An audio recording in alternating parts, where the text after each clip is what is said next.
Good morning, everyone, and welcome to the Think Future podcast. I'm your host, Chris Kalaboukis, and once again, we're coming at you live from deep in the heart of Silicon Valley, California. So what year is it? It's 2020, right? 2020. 2020. I mean, oh my God, doesn't that sound futuristic? It's so futuristic, right? I mean, this is the future. We are in the future.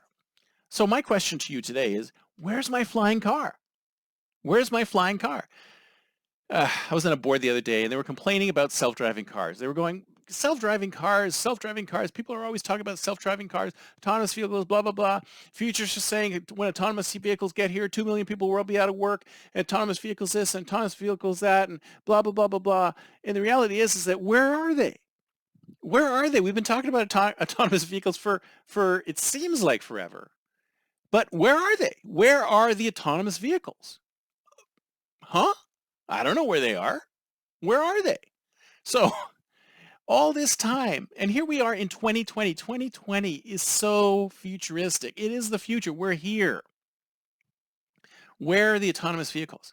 And in fact, not even the autonomous vehicles. Where are the autonomous flying cars? Huh? We should have flying cars by now. I mean, even, I forget who it was. Things to Come. There was some old movie called Things to Come. We had flying cars in 1930. 1950, 1960, 1970. Where are the flying cars? They're not here yet. Come on, they were in the future. So here's the thing. I think we are in a rut.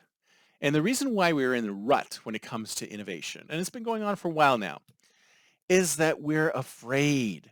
We're scared. We're worried. We're concerned. We are, let's say, we're putting our safety over innovation. And I'll tell you what's happening. If you look at history, there was a period of time from maybe around the 1880s to, I don't know, 1930, 1940, whatever. Maybe it's a little bit after the war, where there was so much innovation going on. It was unbelievable. We invented the car. We invented the airplane. We invented jet engines. We invented this, computers. We invented so much in this time frame. It was mind-boggling how much we invented in this time frame. Mind-boggling. And then since then, we've slowed down to a trickle, and now we hardly invent anything except for maybe smarter phones and some more technology like under the cover stuff. But we haven't. I mean, the jet airplane has not changed much since it was first invented in the 30s, right? It's gotten more efficient.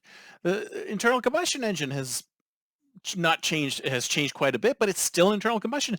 All of these things that we invented way back when are just better versions of what we invented way back when. What have we invented since then? We invented so many things in that period between 1880 and 1950 that nowadays you look at what we're inventing and it's like the smartphone. What else are we inventing? Even computers have been around forever. So we're stuck in a rut. And I think the reason why we're stuck in a rut is that we're so worried, we're so concerned, we're so afraid of hurting ourselves in the progress of inventing and disrupting and creating new things that we hold ourselves back. We hold ourselves back from really pushing forward. I mean, look at the invention of flight. Look at the invention of the car. These inventors were willing to die, literally willing to hurt themselves and die to invent these things. And they did. They did. Some of them did. Some of them hurt themselves pretty badly. Some of them died in the pursuit of innovation, in the pursuit of building technologies that would make life better for all of us, all of us. And today, with, you have one tragedy where one person gets killed or a crew of a shuttlecraft gets killed or whatever gets a shuttlecraft, space shuttle gets killed. And we go, okay, that's it. Let's pull back. That pushed back the space program 10 years. And I'm like, why did something like that I mean, it's horrible that all these people died, but why did it push back the space program by 10 years? Why can't we just continue moving forward? I'm sure there's plenty of people out there who would love to get on the space shuttle. I'm sure there's people out there who would kill for the chance to be involved in these new technologies. Look at the recent ruling on first right to try or whatever, where these crazy drugs where people are in these diseases where they're definitely going to die. There's no ifs, ands, or buts. They're definitely going to die, and the FDA takes forever to approve this drug. Why not give them the chance to try the drug before it's approved? Why not give them that? We're just starting to see that now. So I think the human race has gone through a period of time, or maybe just in America, mostly in America, a period of time where we've pulled back on ourselves. We've said to ourselves, should we do these things? Should we progress like this? Should we do this next thing? Should we invent this next thing? Should we go to the next thing? Should we make humanity better? Should we do these things? And the reality is that that's not what drives innovation forward. What drove innovation forward so much between 1880 and 1950 was people were willing to innovate at the at the expense of their safety and security. And now we are not willing to innovate at the expense of our safety and security. So if you ask me, we need to create zones where individuals are free to innovate outside of the bounds of their security and safety. Because if we go back to that time where people were just doing stuff, they were experimenting, they were trying all these different things. And they may not have had safety procedures in place. I mean, if you look at some of the old Apollo spacecraft, you cannot believe how people went into space with these rickety things with less power than, your pocket calculator. Less power in their computer than your pocket calculator. I mean, how did those people do this? Whereas today we can barely walk across the street without our smartphone. I mean, what has happened to humanity as a race of individuals forging a future?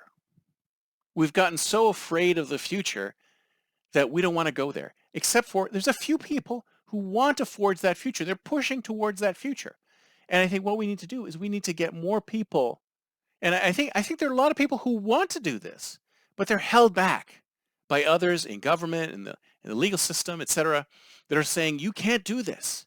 But I'm sure that there's plenty of people out there who want to move forward. They want to do these things. So I suggest that we create these zones. I mean, I know President Trump created these opportunity zones where there's lower taxes and stuff like that, but this is different.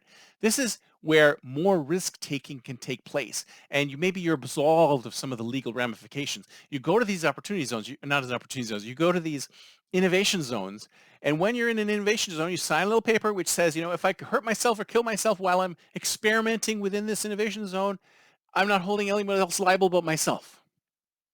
And maybe when we start doing these things, maybe when we start opening things up again, so we're not so concerned with our own safety when we invent, then maybe we can see all sorts of great new disruptive innovations coming out of that. Who knows? Maybe we'll see cures for diseases. Maybe we'll see new ways of transporting ourselves. Maybe we'll come up with brain implants or new ways of doing augmented reality. I don't know. We just don't know because we have to stop holding ourselves back from doing those things. That's it for me for today. See you next time. And until then, don't forget to think future.